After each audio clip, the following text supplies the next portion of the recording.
बिस्मिल्लाहिर्रहमानिर्रहीम। Corporate tax के proposal के अगले सेशन से के साथ क्या कहते हैं हाजिर हैं। और आज क्या कहते हैं हमारा जो टॉपिक है वो है सुपर टैक्स। कि सुपर टैक्स के बारे में क्या कहते हैं प्रपोजल ये कि सुपर टैक्स जो है जो अंडर सेक्शन 4C क्या कहते हैं लगाया गया है।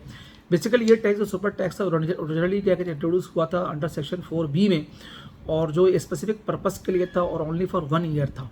लेकिन क्या कहते हैं बाद में क्या कहते हैं इसको एक्सटेंड कर दिया गया और अब ये जो है वो अंडर सेक्शन 4C और विदाउट एनी टाइम लिमिट जो है ये इम्पोज कर दिया गया, विच इज़ अनजस्टिफाइड।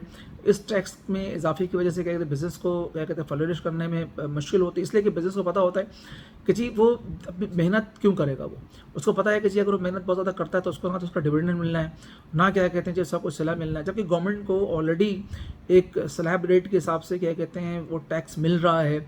तो सुपर टैक्स के पोजीशन की कोई वजह नज़र नहीं आती। इससे क्या कहते हैं जो बिज़नेस जो ग्रो करती है या जो बड़ी ऑर्गेनाइजेशन है उनको डिस्करेजमेंट क्या कहते होती है, लार्ज मैन्युफैक्चरिंग स्केल को पर्टिकुलरली और मीडियम स्केल को भी इसमें डिस्करेजमेंट होती है कि जी वो उनको अपनी अर्निंग में एक प्रॉपर टैक्स पे करने के बाद प्रॉपर विद होल्डिंग टैक्स देते हैं, वो एडवांस टैक्स पे करते हैं, जो ड्यू टैक्स बनता है वो टैक्स देते हैं, टर्नओवर टैक्स देते हैं। उसके बाद क्या कहते हैं ये सुपर टैक्स भी क्या कहते देना पड़ता है। तो ये सुपर टैक्स जो गवर्नमेंट ने क्या कहते लगा है बिल्कुल अनजस्टिफाइड है और इसको जो है इसका इकोनॉमिक इम्पैक्ट ज़्यादा अच्छा नहीं है।